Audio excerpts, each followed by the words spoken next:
Stream में आने का मौका नहीं मिल रहा था, वो उन लोगों की अचानक मेन स्ट्रीमिंग हो गई। ये जरूर हुआ, कोई अपराध हो जाए अगर उसमें मुसलमान है तो नाम के साथ दिया जाता है। हिंदुस्तान का मीडिया इजराइल के गाने गाने लगे। मुझे कोई एक बात समझ में नहीं आती है, क्यों? क्योंकि एक लड़ाई चल रही है, जिस लड़ाई में वो एक ऐसी ताकत के साथ हैं जो सबसे बड़ा इस्लामोफोबिक हमारे वक्त का हो सकता है। ट्रंप साहब कहते हैं कि एंटी सेमाइट अगर आपकी सोशल मीडिया पोस्ट होंगी तो आपको अमेरिका में नहीं आने दिया जाएगा। हमें नहीं आना है अमेरिका में, हम अपने मुल्क में बहुत खुश हैं। वो कारपोरेट मीडिया है, लेकिन हकीकत ये है कि आखिर इजराइल का गाना गाने में हिंदुस्तान की मीडिया को क्या मिल जाता है? क्या रिश्ता है हिंदुस्तान की मीडिया और इजराइल का? तो हमारे हाथ में भी जो रिमोट होता है कई बार भाग के उनके पास ही जाता है।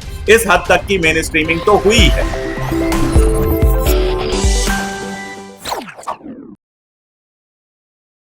बहुत शुक्रिया मंच पे जितने लोग बैठे हुए हैं, सभी स्थापित पत्रकार लोग हैं जिन्होंने अपना जीवन पत्रकारिता को दिया है।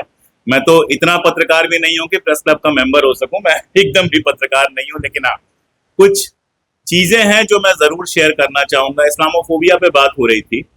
पहली बात तो ये कि इस्लामोफोबिया 2014 के बाद शुरू हुई, ये गलत समझ है। मैं इसको कम से कम नहीं मानता हूँ। 1990s में मैं स्कूल में पढ़ रहा था। 1990s में मैं स्कूल में पढ़ रहा था, 12वीं में था मैं, और उस समय दैनिक जागरण की मैं नाम लेकर कह रहा हूं, और दैनिक जागरण अकेला नहीं था। तमाम हिंदी अखबारों की आप रिपोर्टिंग उठाकर देख लीजिए और आपको समझ में आएगा कि इसकी जड़ें कितनी पुरानी थी। हमारे साथ बहुत सीनियर लोग बैठे हैं, वो शायद बताएंगे कि इसके पहले भी ये सारी चीजें थी। संयोग कुछ ऐसा होता है कि जब गुजरात का सारा कांड होता है तो उस समय मैं गुजरात में होता हूँ, गुजरात में नौकरी कर रहा होता हूँ, और वहां पर गुजराती मैंने सीख ली थी। और गुजरात दंगों के दौरान आप गुजराती अखबारों की रिपोर्टिंग पढ़ लीजिए और फिर उसके बाद मुझसे कहिए कि नहीं साहब 2014 के बाद इस्लामोफोबिया हुआ था, आप नहीं कह पाएंगे। एक बात हमको स्वीकार करनी होगी कि आजादी की लड़ाई और उसके बाद मुस्लिम लीग और हिंदू महासभा का सारा तमाशा और विभाजन, ये ऐसी चीजें थी जिसने हमारे देश की जड़ में ही इस्लामोफोबिया या इस तरह का, बल्कि उसके लिए एक दूसरा शब्द मैं उपयोग करूंगा, बहुत बेहतर लगता है मुझे, सांप्रदायिक घृणा का, कम्युनल हैट्रेड का बीज हमारे देश के बनने के साथ ही डाल दिया था। फर्क सिर्फ इतना था कि जो लोग गद्दियों पर बैठे हुए थे, जो लोग देश के हुक्मरान थे, चाहे वो जवाहरलाल नेहरू हो चाहे उसके बाद के लोग हों, वो कम्युनल लोग नहीं थे। वो लोग अपने लेवल पर कोशिश कर रहे थे कि ये जो विषबेल बोने की कोशिश की जा रही है, इसको जितना कंट्रोल में रखा जा सके, जितना इसको काटा छाटा जा सके, जितना कम किया जा सके, उतना बेहतर है। इसीलिए हम देखते हैं कि उस जमाने में जो मीडिया का मेन स्ट्रीम था, उस जमाने में दूरदर्शन जो हमको गाने सुनाया करता था, मिले सुर मेरा तुम्हारा, या फिर और भी इस तरह की जो चीजें आती थी, जिस तरह के सीरियल्स आते थे, वो मिल के चलना सिखाते थे। और हमारे स्कूलों में विविधता में एकता, यूनिटी इन डाइवर्सिटी के नारे लगते थे। बस हुक्मरान बदले, कैसे बदले वो बताऊंगा, तो आप लोग जानते ही हैं, सारे पढ़े लिखे लोग हैं, 10 मिनट में उस पर क्या बात किया जाए। हुक्मरान बदले, और जो लोग बहुत दिनों से चुप थे, जिन लोगों को मेन स्ट्रीम में आने का मौका नहीं मिल रहा था, वो उन लोगों की अचानक मेन स्ट्रीमिंग हो गई। ये जरूर हुआ कि सत्ता बदलने के बाद हेट की मेन स्ट्रीमिंग हो गई, जो हम खुद उसको बार बार मेन स्ट्रीम कहते हैं। भाई ने बिल्कुल सही कहा कि वो कोई मेन स्ट्रीम नहीं है, वो कारपोरेट मीडिया है। लेकिन हकीकत ये है कि जब मीडिया का जिक्र करना होता है, जब सबसे तेज खबर चाहिए होती है, तो हमारे हाथ में भी जो रिमोट होता है कई बार भाग के उनके पास ही जाता है। इस हद तक की मेन स्ट्रीमिंग तो हुई है, और ये मेन स्ट्रीमिंग 90 के दशक के बाद सिर्फ हिंदुस्तान में नहीं हुई है, पूरी दुनिया में हुई है। मुझे एक वजह समझ में नहीं आती है कि हिंदुस्तान का मीडिया इजराइल के गाने गाने लगे। मुझे कोई एक बात समझ में नहीं आती है कि आखिर इजराइल का गाना गाने में हिंदुस्तान की मीडिया को क्या मिल जाता है? क्या रिश्ता है हिंदुस्तान की मीडिया और इजराइल का? लेकिन यह इस्लामोफोबिया वहां तक पहुंचता है। ट्रंप साहब कहते हैं कि एंटी सेमाइट अगर आपकी सोशल मीडिया पोस्ट होंगी तो आपको अमेरिका में नहीं आने दिया जाएगा। हमें नहीं आना है अमेरिका में, हम अपने मुल्क में बहुत खुश हैं। लेकिन कभी आपने सुना कि उन्होंने कहा हो कि अगर एंटी इस्लामिक पोस्ट होगी, अगर एंटी हिंदुइज्म पोस्ट होगी, यहां तक कि एंटी क्रिश्चियन पोस्ट होगी, तो हम ऐसा कुछ करेंगे? नहीं। क्यों? क्योंकि एक लड़ाई चल रही है, जिस लड़ाई में वो एक ऐसी ताकत के साथ हैं जो सबसे बड़ा इस्लामोफोबिक हमारे वक्त का हो सकता है। सवाल बड़ा ये है, हम सब समझदार लोग हैं, हम सब लोग जानते हैं कि कैसे बहुत प्लान तरीके से इस्लामोफोबिया फैलाई जाती है। कोई अपराध हो जाए, अगर उसमें मुसलमान है तो नाम के साथ दिया जाता है, मुसलमान नहीं है तो बिना नाम के साथ दिया जाता है। हमारे मीडिया के साथी यहाँ बैठे हुए हैं जो असल में पत्रकार हैं, वो जानते हैं कि ये मीडिया के एथिक्स के बिल्कुल खिलाफ है। ऐसी तमाम सारी चीजें, खबरें आती हैं, कोई खबर आती है, खट से उसको हिंदू मुसलमान बना दिया जाता है। बाद में जब तक फैक्ट आता है कि इसमें हिंदू मुसलमान का मामला नहीं था, तब तक वो खबर व्हाट्सएप के उन नंबर्स पे पहुंच चुकी होती है जिनके लिए बनाया गया होता है।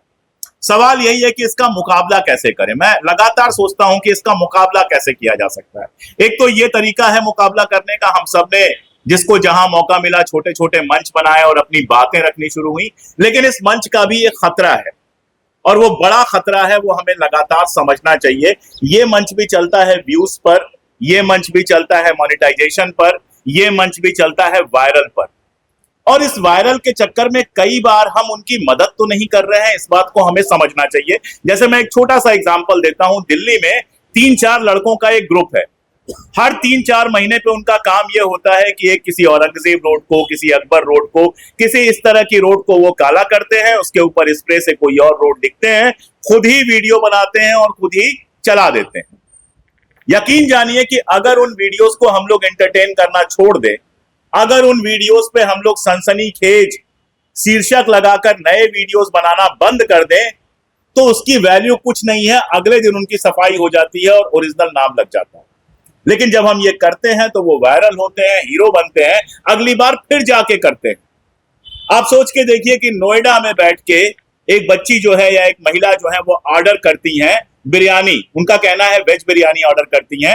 हालांकि जिस रेस्टोरेंट से वो ऑर्डर करती हैं उसमें वेज बिरयानी नाम की कोई चीज नहीं है, केवल बिरयानी राइस है। बिरयानी राइस, जो लोग नॉनवेज खाते हैं वो जानते हैं कि बिरयानी के अंदर से पीसेस निकाल दीजिए तो वो बिरयानी राइस हो जाता है, तो वो नॉन वेजिटेरियन ही होता है। वो करती हैं, वीडियो बनाती हैं, वीडियो वायरल होता है और उसके बाद इतना तमाशा होता है कि पूछिए मत। मिलना जुलना क्या है उससे? पता है लोगों को कि ऐसे नफरती वीडियो बनाएंगे तो वो वायरल होंगे। पता है लोगों को कि हम जितनी भी नफरत फैलाएंगे वही वायरल होगी। उसमें अगर कोई सेन वॉयस होगी, कोई गंभीरता से बात करती हुई बात होगी, तो उस पर लोगों का ध्यान नहीं जाएगा। फिर हम पागलों की तरह उन वीडियोस को व्हाट्सएप पे फैलाना शुरू कर देते हैं, अपने सोशल मीडिया पे पोस्ट करना शुरू कर देते हैं। हम लगातार ये सारा कुछ करते हैं। हेट को बढ़ाती है। ये हम जैसे जैसे करते हैं ऐसे लोगों के मन का भरोसा मजबूत होता है कि जितनी बेवकूफाना बात करेंगे, जितनी नफरती बात करेंगे, उतनी दूर तक जाएगी। और अगर गंभीरता से कोई बैठ के आपको बताए इतिहास के बारे में, विज्ञान के बारे में, अपने समय समाज के बारे में कोई एनालिसिस दे, इकोनॉमिक इश्यूज पे बात करे, तो आप जाके देखिए उन वीडियोस को लोग नहीं देखते हैं, वो वीडियोस देखने के काबिल नहीं लगते। मैं अपनी बात खत्म कर रहा हूं, उसके पहले यही कह रहा हूं कि इस्लामोफोबिया ने एक और काम किया है कि हमारे आपके जैसे लोगों की सैनिटी को काफी हद तक नुकसान पहुंचाया। हम सब रिएक्शनरी हो गए हैं। हमें तुरंत कोई ऐसी चीज चाहिए होती है जिस पर हम खट से रिएक्ट कर दें। सोचना, समझना, गंभीरता से बातचीत करना, ये हम धीरे धीरे भूलते जा रहे हैं। ये उनकी ज्यादा बड़ी सफलता है। वो एक्स लेके आते हैं, हम वाई लेके आते हैं, जेड बेचारा चुपचाप बैठा रह जाता है कि हमारी तरफ तो किसी का ध्यान नहीं है। मैं यहां आया तो मेरे दिमाग में था कि मुझे आपसे यही कहना है कि जेड की तरफ ध्यान दीजिए, जिसमें रोजगार का सवाल है। मैं बहुत साफ कहता हूं, सिलेंडर 50 रुपया बढ़ता है तो मुझे भी 50 रुपया एक्स्ट्रा देना पड़ता है, मुसलमान को भी देना पड़ता है, ईसाई को भी देना पड़ता है। ये वो समस्या है जो हम सबकी है और ऐसी हजारों हजार समस्याएं हमारे सामने हैं। तो इस्लामोफोबिया का मुकाबला करते हुए 2 काम हम कर सकते हैं। एक तो हम उसके हिस्सेदार ना बने, जहां पर इस तरह की खबरें आती हैं उनको बेपर्द करें, और दूसरा हम ये काम कर सकते हैं कि जनता के जो असली इश्यूज हैं लगातार हम उनको हमारे पास जो भी मंच है उठाते रहें। अगर कल को कुछ बड़ा होगा तो इन असली इश्यूज पे ही होगा। हिंदू मुसलमान पे क्या हो सकता है वो तो हम लगातार देख ही रहे हैं। बहुत शुक्रिया मौका देने के लिए, बहुत शुक्रिया।